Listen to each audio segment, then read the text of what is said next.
Coming up on our Finding Better podcast, episode 130 with Ray Martin. Ray is here to talk to us and share his story. He was a CEO of his own company. He had a happy marriage, and within 3 months, three bad things happened kind of at the same time. He lost his company, he lost his marriage, and he lost his dad. And it took him into a tailspin, and he decided to take 6 months off on sabbatical that turned into a 14-year journey in finding himself. Now, the amazing thing about this is that we get to benefit from those 14 years of learning and insights, and he's here to share them with us. So sit back, relax. Ray is here, and you're not going to believe what you're going to learn. It's amazing. Here we go.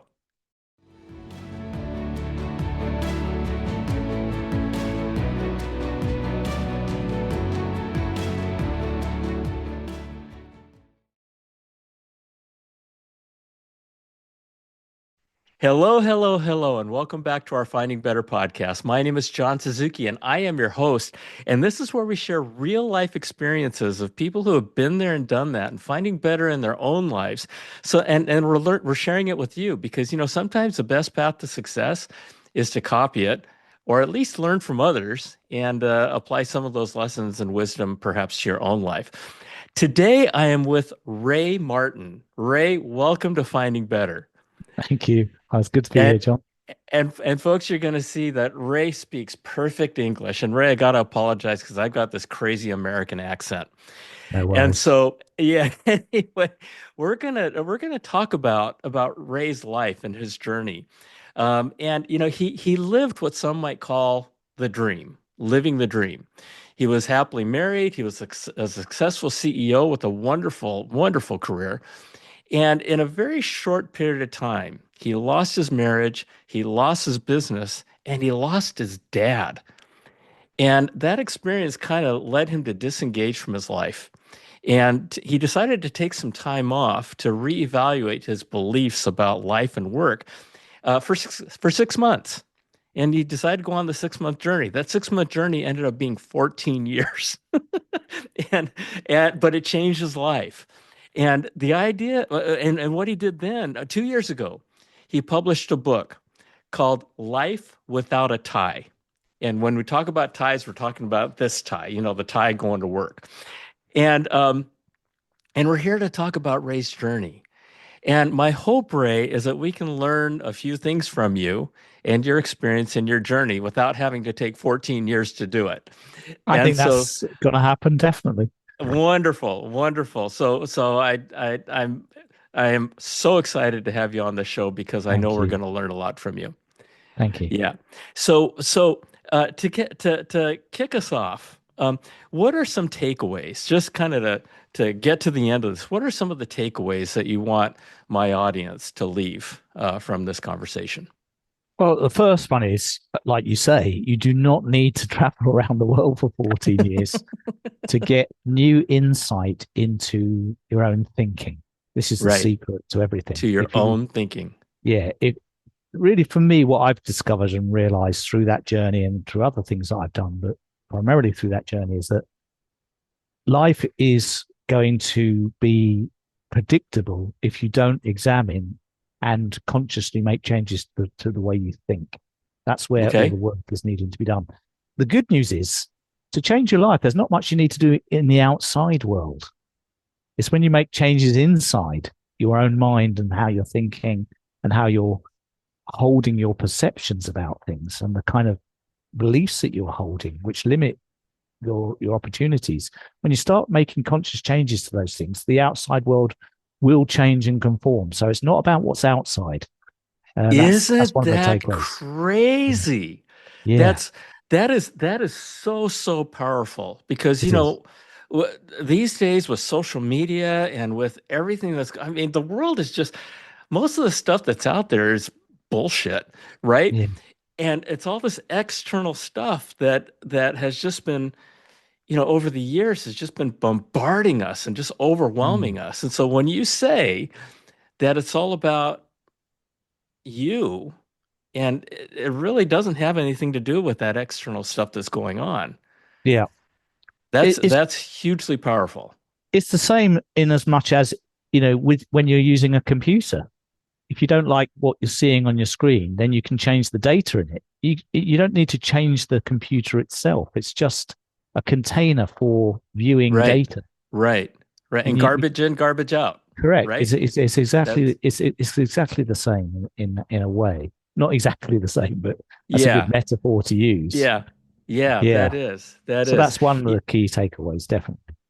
Okay. Okay. And one of the things that you talk about is as you talk about owning it, if you will, and Yes. that you can own it, is to fully own everything that happens to you. Yeah, just Own to put it. yeah, Don't blame others, right? Yeah. context, when I wrote the story of the 14-year journey of what I call a journey of reinvention that I went on, because the question I was trying to answer in that journey was, what does living life true to myself actually look like? What does it feel like? What does it sound like? And the reason I was asking that particular question was because when my life, as I knew it, imploded and collapsed, I read a book by Bronnie Ware called The Top Five Regrets of the Dying, which is a very famous book. It's been read by millions of people around the world. And in that, a hospice nurse in Australia who only talks to people in the last days and weeks of their lives says she asked them all the same question: what do you most regret about your life? And she said, I can tell you, all of them answer the same five regrets. And the number one regret, what do you think it might be, John? If you had to take a guess at it. My guess would be I wish I spent more time with my family. That's one of them, but it's not the top one. Okay. The top one is, I wished I'd lived my life true to myself and not the life that others expected of me. Oh, And I saw in that, as I read it, that my life was the life that others expected of me. And I was doing really well at it. I was very indeed. competent and well accomplished as a CEO of a business, but it wasn't really the life I truly wished I had. And so I was not surprised to see it imploding because I was on a course that was different. I just wasn't conscious of that. Isn't that something? A very dear friend of mine who I've had on this podcast at least three times, wrote, her name is Kim Sorrell, Okay. and she wrote a book called Love Is. Okay. Lovely. And the last time I had her on, she said something that completely rocked my world, and it had to do with relationships. And she says, we get into trouble when we have expectations. Mm. Expectations lead us to trouble. Yep. I can do. And you just took that to an entirely new level in my Mm. mind when Mm. you said, you know, you decided that you wanted to live your own life and not the life that others expected. Right? Yeah. Expectations. I had that feeling for a long, long time, for many years before it all kind of caved in. But I never addressed it fully. I was too frightened. I didn't have the courage to really deeply look into it. And so I carried on because being a CEO is actually quite an affluent and lucrative life. Sure. So you get to sort of live in your dysfunctioning quite good material comfort. So I never actually had the courage to dislodge it. Yeah, and it's funny that you use the word dysfunctional, right? I mean, you use the word basically the word dysfunction and success at the same time, Yeah, in because in you that appear to context. be successful to everyone else, which is the life others expect of you. So you're ticking that box, but you don't feel successful on the inside because you're living a lie to some extent. You're not living the life that's true for you. So that is a that's incredibly insightful. Yeah. But as you mentioned, it's something that you wanted to do, and I think another thing you said was you just didn't know how to do it, Yeah. Or what it right? would look like or feel like. I had no idea. I just know I needed to go on a kind of quest to Uh-huh. find out. That's why when someone said to me, have you thought about taking a 6 month sabbatical? I thought, actually, that would give me a chance to really explore this and find out. The 6 month coach, ain't nothing. no, I know. I didn't realize that. I underestimated seriously. But the Yeah. coach, Tony Robbins, is very well Hmm. known in America. I think he's just got a movie coming out, actually. In one of his books I read, he says the questions we ask ourselves is what determine our lives because the word question breaks down into what is the quest I am on? quest I on? And so the questions we're asking of ourselves are vitally important, much more than we realize. And part of that is self-talk, Yeah, it right? is. I Yeah, mean, a that's big being, part of that is self-talk. that's right. And I've heard people say, self-talk it's meaningless. Yeah, Sorry, just like what you just said on the questions you ask yourself. Again, yeah, garbage in, garbage out, yeah, right? yeah, And what was it?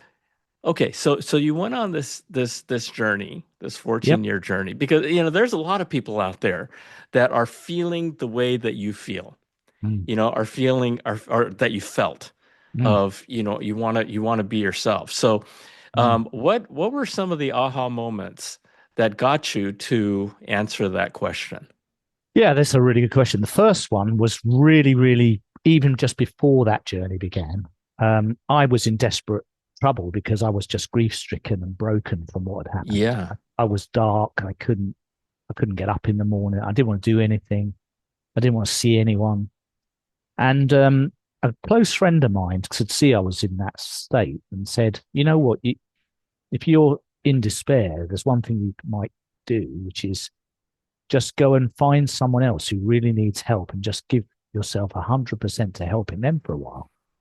And that might free wonderful. up some creativity. An act of service like that would be something worth considering.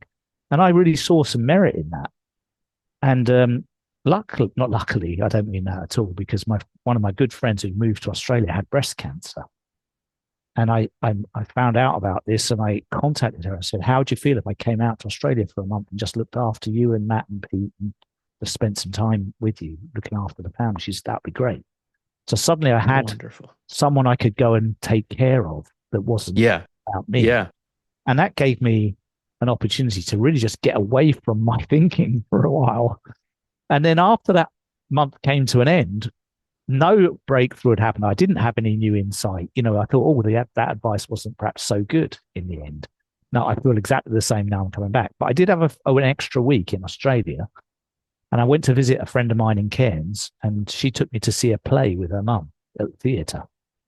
And in the theatre program, I was reading the notes and it said, we're going to be auditioning for the next play. It's about an English member of parliament. It's called Out of Order. And there's a call for actors to come and audition for the play. So I turned to my friends, like you just said in the intro of this call. I said to my friends, I said, well, I'd be great because I've got the perfect English accent for this, not this Australian good day, mate. How you doing? And I thought they would just laugh because it was meant as a joke. And they said, well, actually, we know the director of the play. If you went to the audition, we could put in a word for you because we know him. And I said, I'm not doing that. I'm not an actor. I'm going back to England next week. There's no way I can be here, blah, blah, blah. They said, why don't you just do it for fun? I said, okay, I will. I did it for fun. Do you know what? I got offered the leading role in the play, Now you had but you had no acting training at none. that time. No, but I did have a sister. My sister-in-law's an actress, and I was dating an actress in London, so I knew a bit Okay. about. And I'd spoken publicly as a businessman many times, so I Yeah. didn't have Yeah. less confidence. So, and I got offered the part after I'd already flown back from Australia to England. And so the only way I knew was it the right thing to do to accept this offer and go back to Australia for 3 months and act in this play. I needed what I called a confirmation signal. And the only way I knew that was I had 3 or 4 clients that I needed to do some work for. I'd obligated myself to, and they'd been waiting for me to come back from this month in Australia so I could start. I called each one. I said, you're not going to believe this, John. This is what's happened. I told them this story. I've been to this audition for a play Good for for a laugh, you. but I've been offered this part. I said, I feel like I'm being guided to do this. I said, I can't explain the feeling, but I feel like this is destiny. I have to do this. Now, if you say you want me to keep my promise and do the work I've contracted to do, I will do that. I won't go. But if you Yeah. give me your blessing, I'll go back and I'll do it. I had 4 calls like that. And each one of them gave me their blessing. And I knew that was a Awesome. signal I needed to go back. What a wonderful and what an honorable thing to do, Yeah. right? I mean, you didn't just say, "Hey, you know what? I know that you wanted me here, but I'm going to be away for 3 more months." Yeah, I mean, that's wonderful. That's yeah. I wonderful. And needed to know. Yeah. And then when I went and did the play, which I did, it was when I was flying back afterwards to England, having accomplished this great piece of work in the theatre that's with lots crazy. of newspaper reviews that were spectacularly good and everything.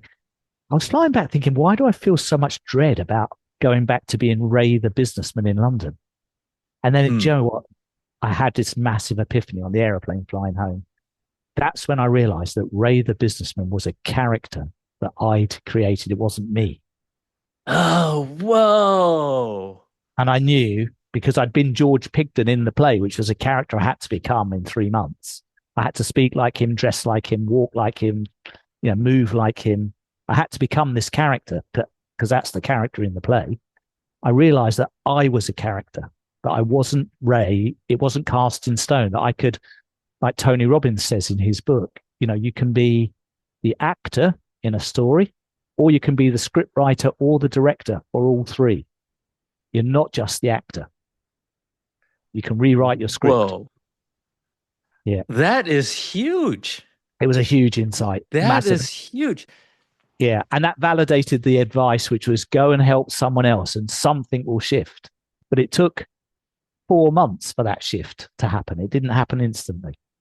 And the other thing about that is that you just went with it, I went with it. right? Yeah. I mean, you felt a calling and you just went with it.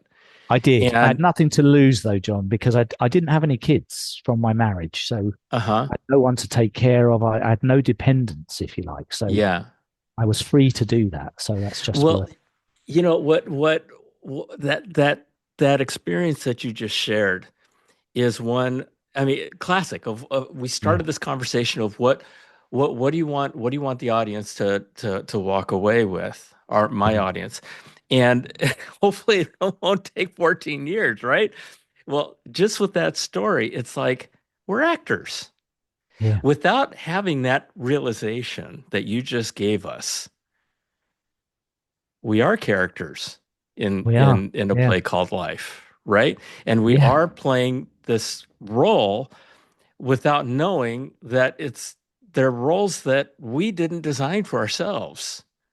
Yeah. And It's just roles sometimes we that are just do. kind of happenstance or whatever, right? And Yeah. hopefully we do. Yeah. Um, but a lot of times life just happens by default, right? It does. And that's why it was such a big insight and epiphany. And I thought, when I get back to England, I don't have to be Ray the businessman. I can either change the nature of my character, be a little bit different as Ray the businessman, or I can completely kill the series off and then I'm redundant. I'm not in it anymore.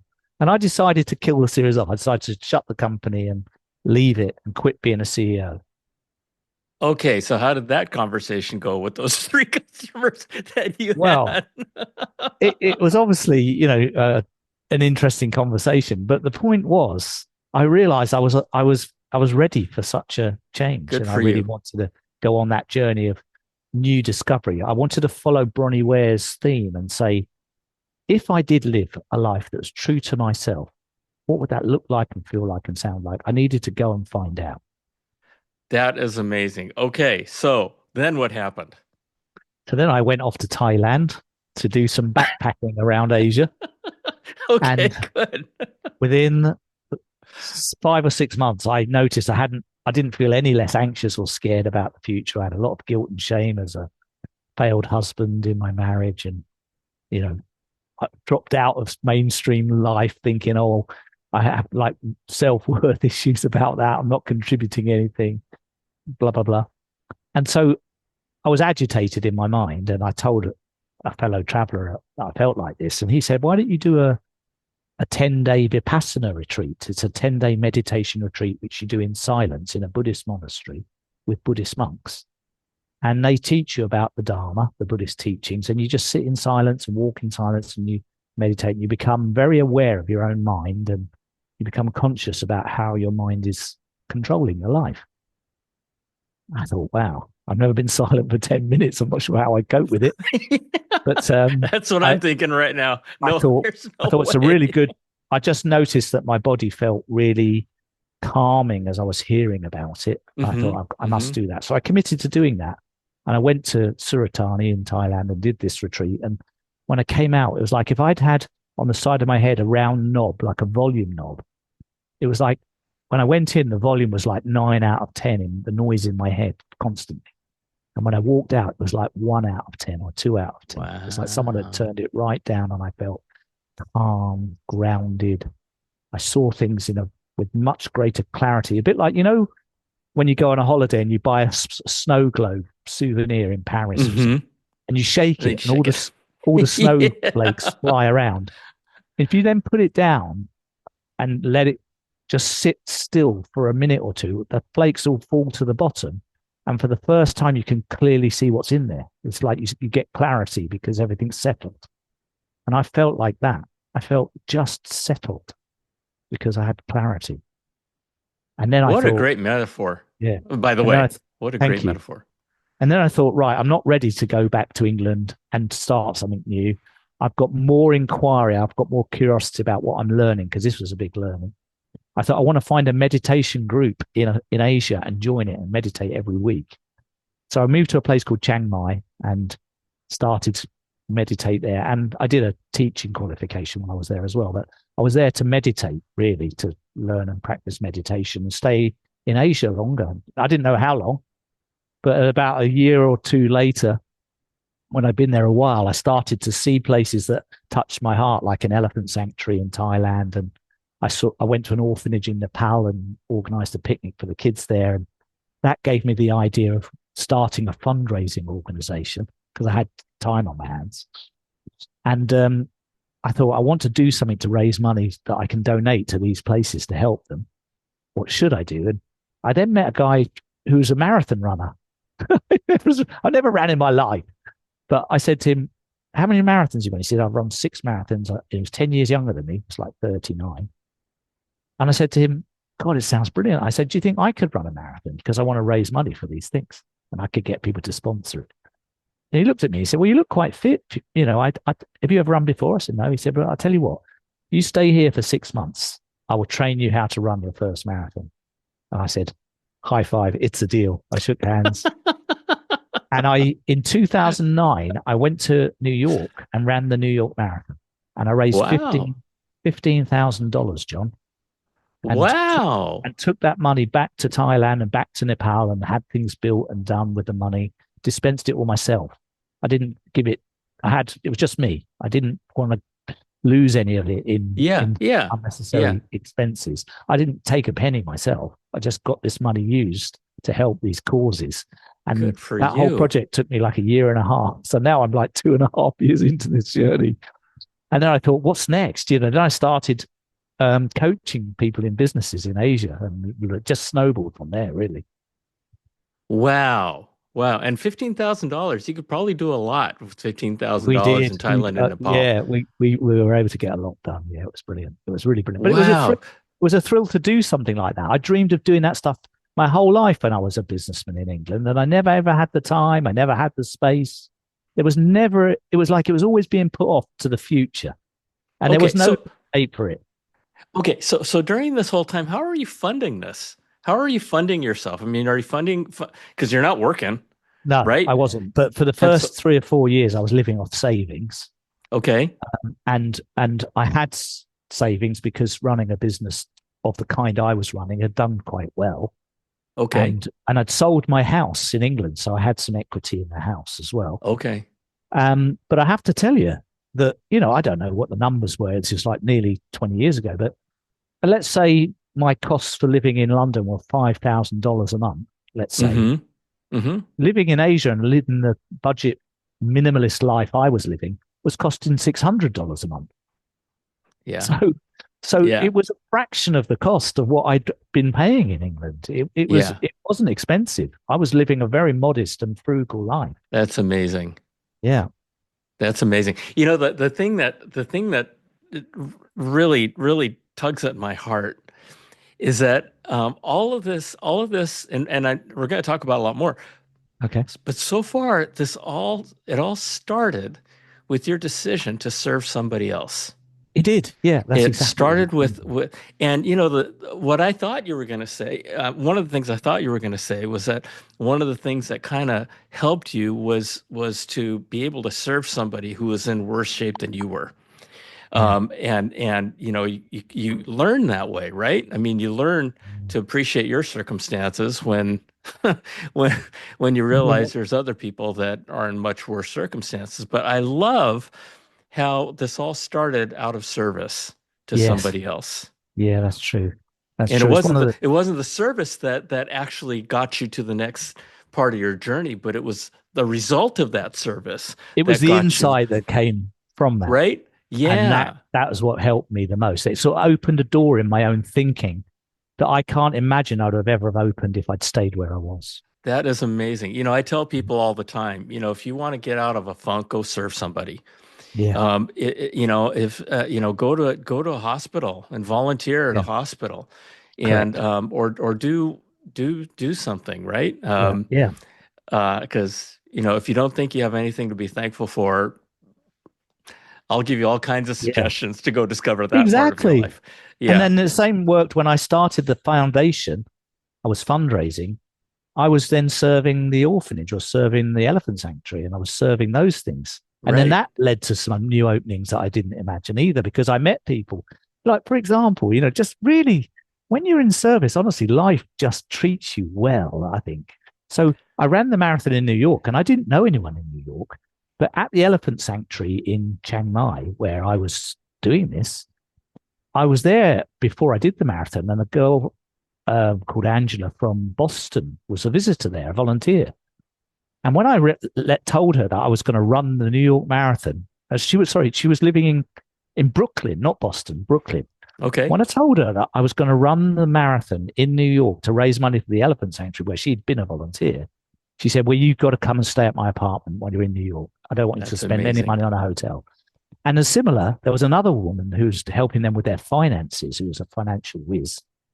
And when I told her that I was coming to New York to run the thing, she said, "Well, we've got to have the after race party at my Central Park apartment, and I'm going to Oh, host it for you." geez.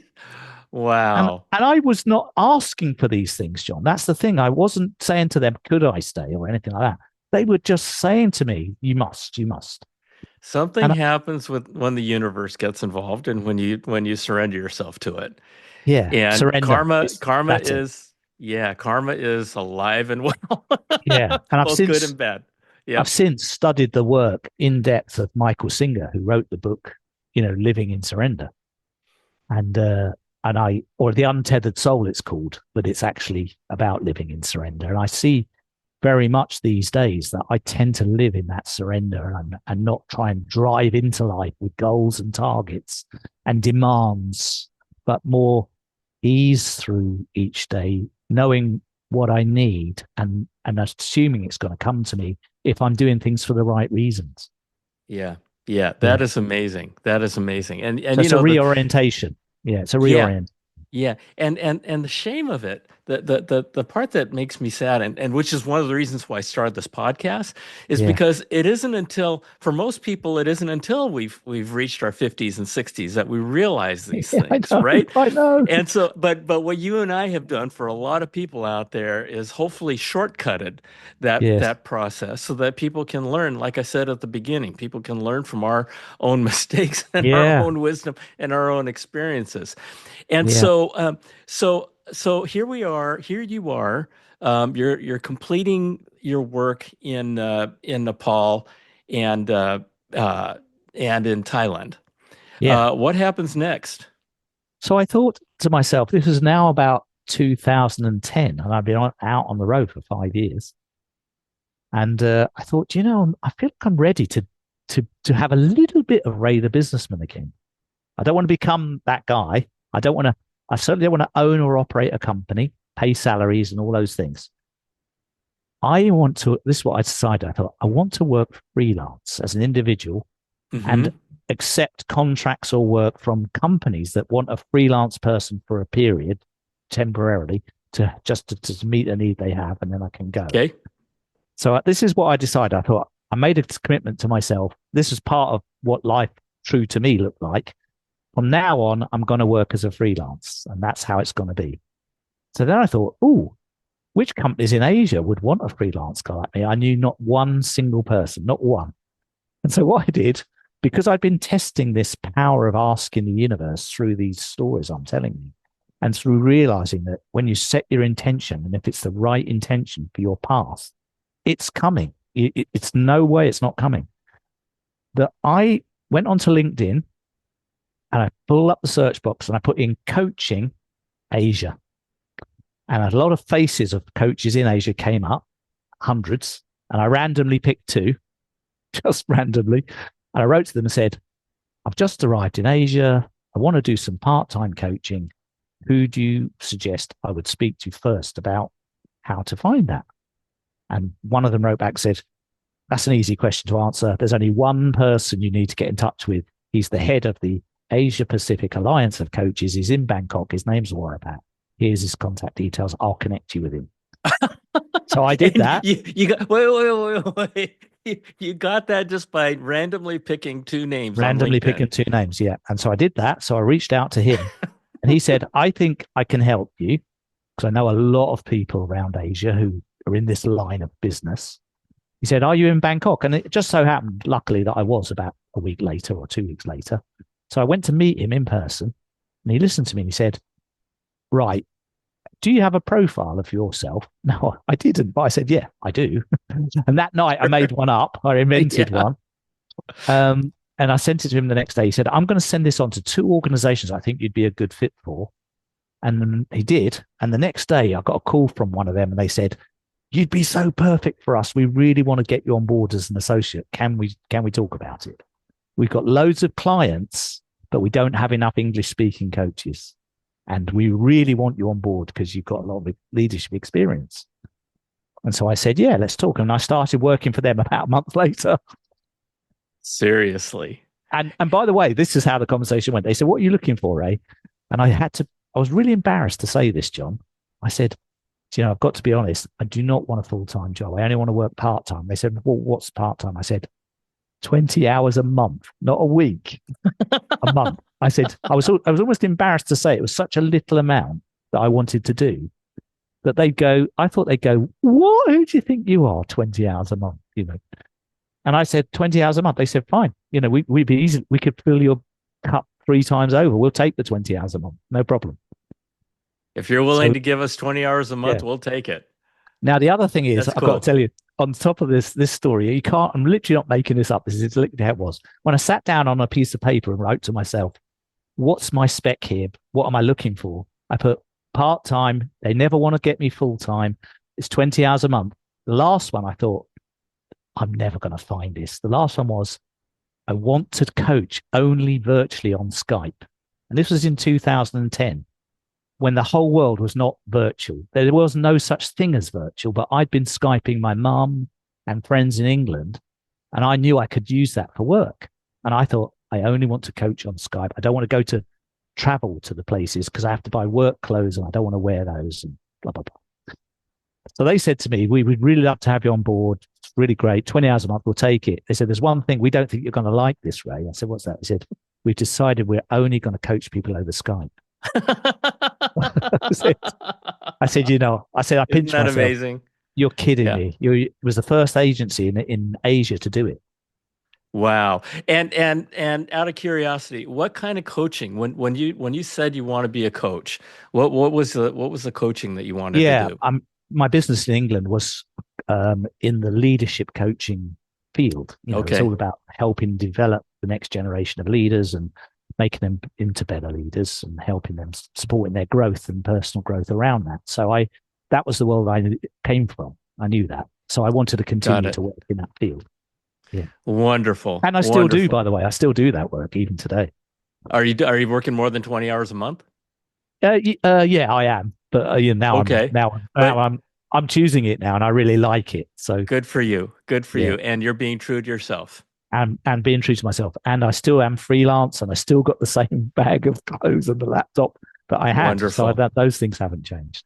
That's amazing. That's amazing because it's a lot of times, I mean, there would be times when I would as I was working, and I worked in high tech for almost 40 years, Oh wow. I'd go on a, Doing what, on, may I ask? huh? Can I, what was your area of work? Sales, Okay. sales. Okay. So So, software sales, hardware okay. sales. I was with IBM. I was with Sun All right. Microsystems. I was with Expedia for 18 Son, I years. remember Scott McNeely. I Right? remember him Scott really McNeil. well. Oh, he was an amazing man. He was an Yeah. amazing man.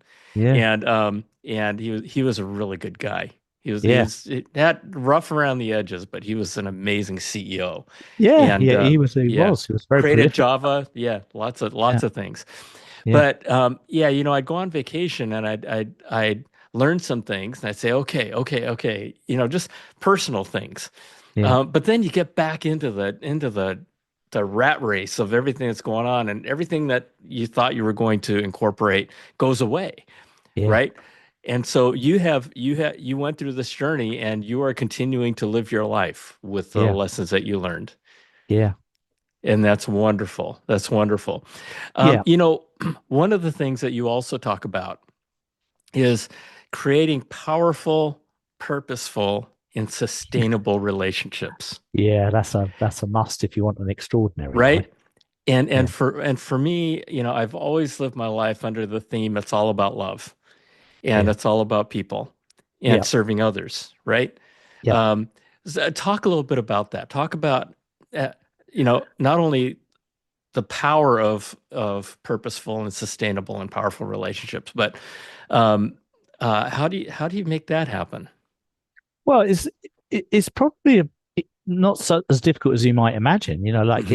it's like if you put some intentionality into the pot, then it's not so difficult. So, say for example, you and me both joined a company on the same day, and we're going to work together in the same team. We're complete strangers when we come together, Hmm. but we're going to be working together, so we're going to see each other every day. We can decide how we want to author that relationship. So, if I sat down with you and said, "John, I want to have a conversation with you," it might sound a bit odd, but I'm thinking that we're both going to work together for the next 2, 3 years. I've got some visions and dreams of my own, and I'm sure you have. How about we have a conversation where we swap our dreams and visions for ourselves and then somehow find a way to commit to giving each other radical support and radical challenge and feedback and helping each other grow and achieve those dreams so that one, we're not just doing a job here. We're not just getting paid for the work we're doing. We're actually in some kind of pact where we're helping each other grow and have a great life and enrich our lives through the friendship and the colleagueship that we have. I'd really like to create that kind of working relationship with you. Are you interested? Would you like to talk to me about that? That's creating that. It's actually authoring it from the beginning intentionally. And what percentage of people told you to blow it out your ear? Well, not that many, to be Right? honest. Yeah, not that many. I can't imagine anybody saying, "Yeah, no, I'm not interested in, Yeah, working exactly. together with But you." but we just don't have those conversations. There's We so much don't. space for those. And as my in my coaching work, I'm constantly, you know, supporting people to have those conversations and set their relationships up well from the beginning. Now, That is does amazing. I've got one great story where I actually did this. Hmm. I was a CEO of my own company, as you know, and when it all kind of imploded, eventually found out someone to buy the company and take over ownership of it, which meant I had to let a lot of the staff go.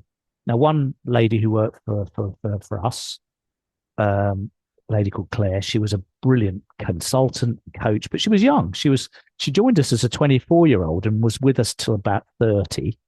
And in that 6 years, she'd been our leading light. She was brilliant. She obviously had a lot of talent, and I could see she'd have a great future, whatever she did next.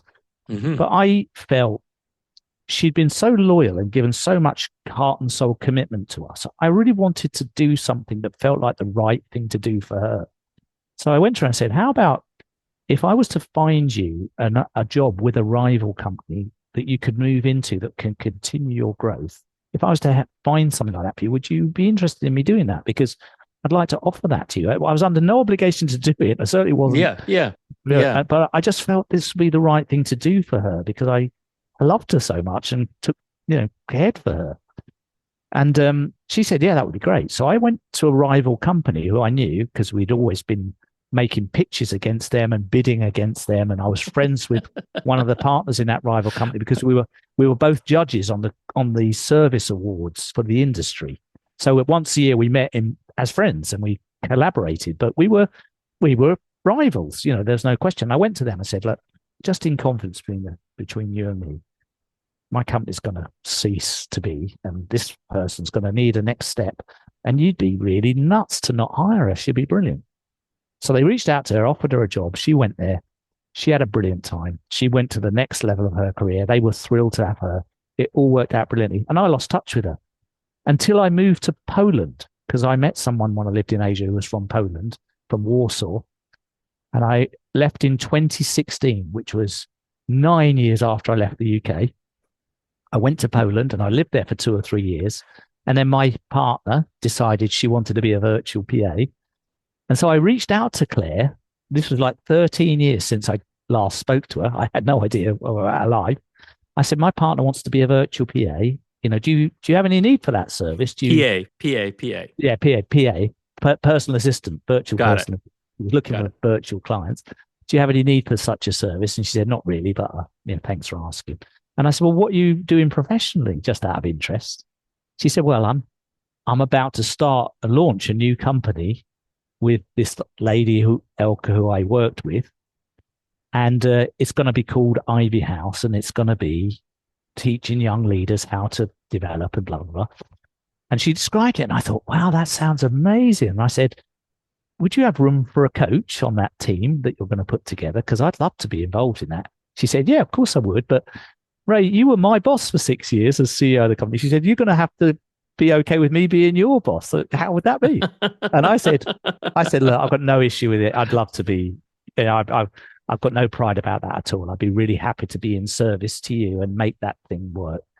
And so from the first day I was involved as an associate coach, and I still work with them, and it's lovely. And this was just coming from purposeful and powerful and sustainable relationships. That is amazing. And your intention about it, right? I Yes, mean, and that's the thing. That's the thing, folks, right? I mean, the thing that we're talking about when it comes to relationships is to be intentional about it, yes, right? And you can uh, another thing one of my guests once said is that it doesn't take two. It only takes one. We're all yes, conditioned with it takes two to tango, right? But yes. it only takes one to get started. It does. Right? It only That's takes a one to get started. I mean, that was totally brilliant.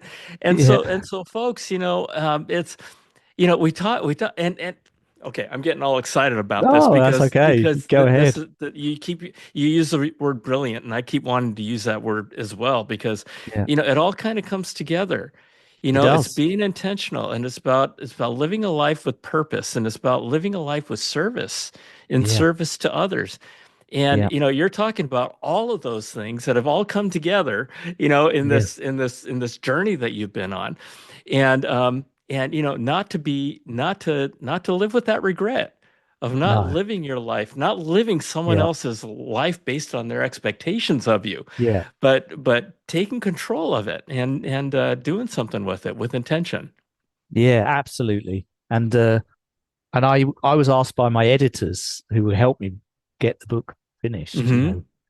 When I finished the manuscript of the story of the journey, they said, can you write one chapter at the end of the book saying what's the wisdom you've gained and all the knowledge you've gained from this entire journey? Love And it. so Love it. and so Love I it. thought, oh my God, how am I going to do that? 14 years, how am I going to distill that out of my own head?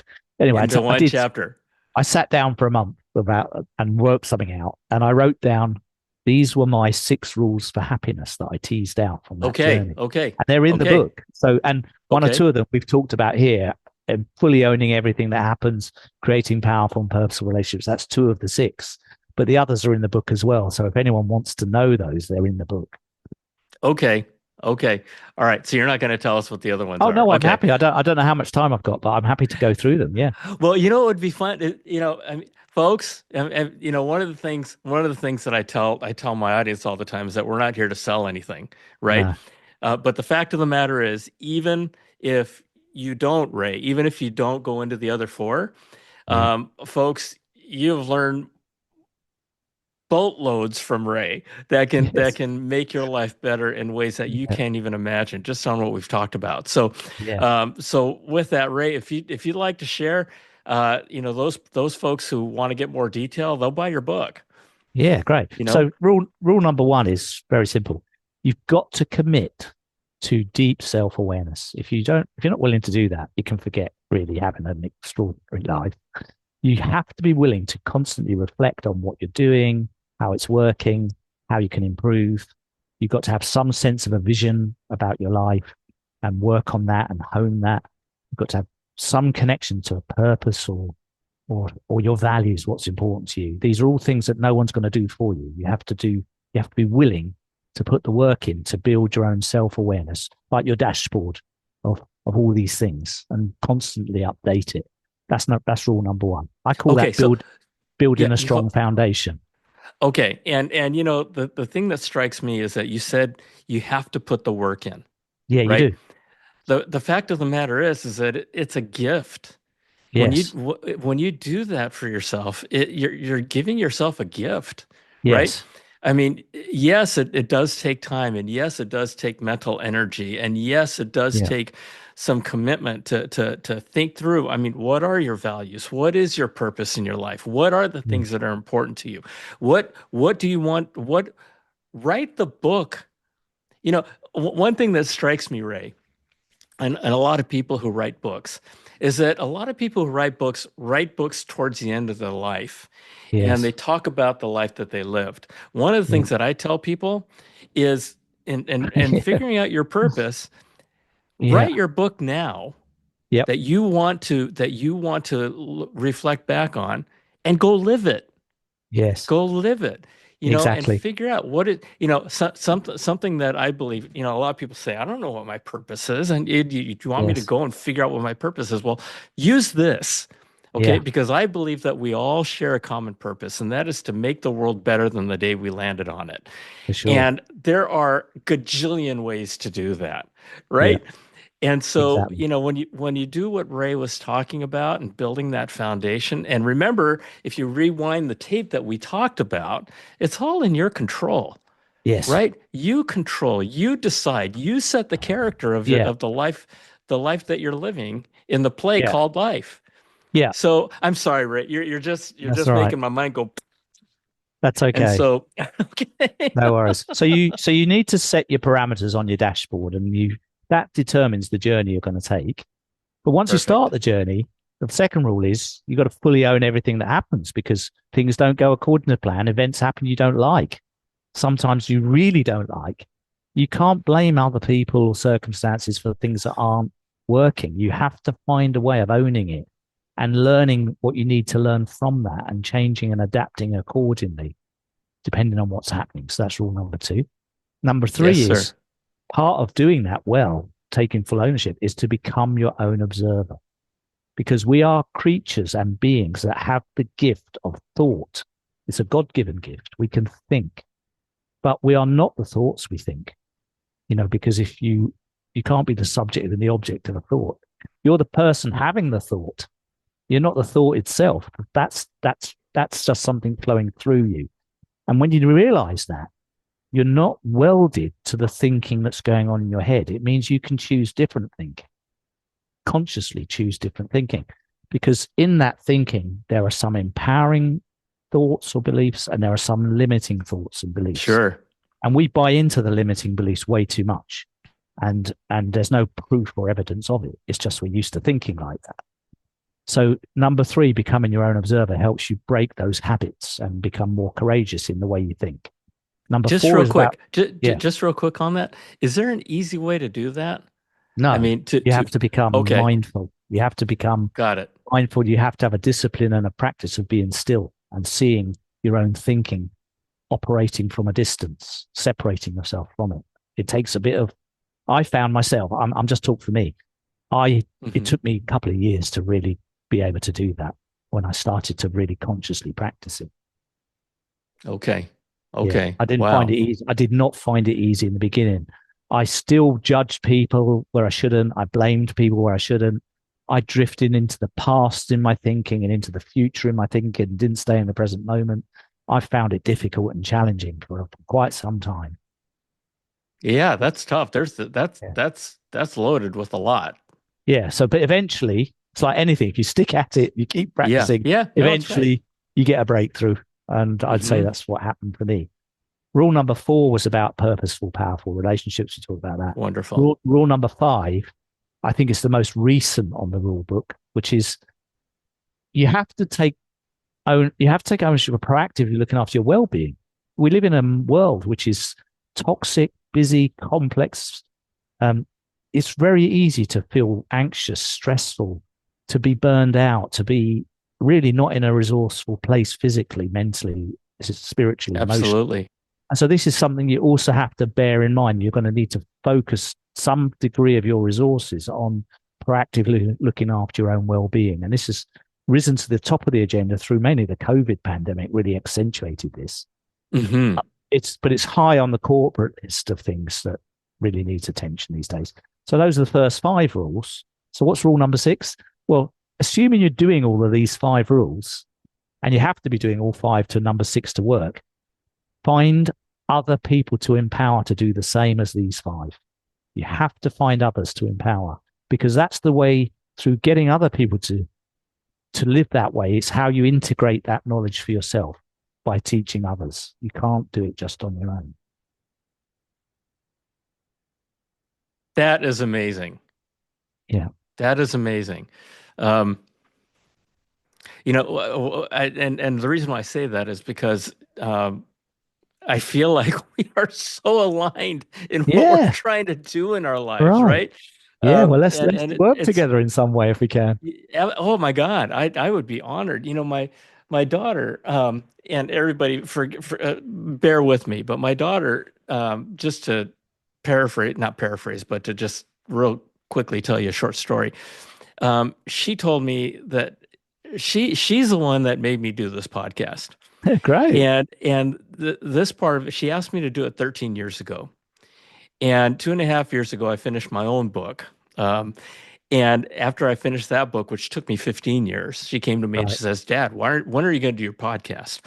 Yes. And so I told her, I said, there's just no way in God's green earth I'm going to do a podcast. And here's what she said. She says, Dad, you've always said that if you can lift one person, Yeah. it would be a success. Yeah. She says, get the world needs to hear what you have to say.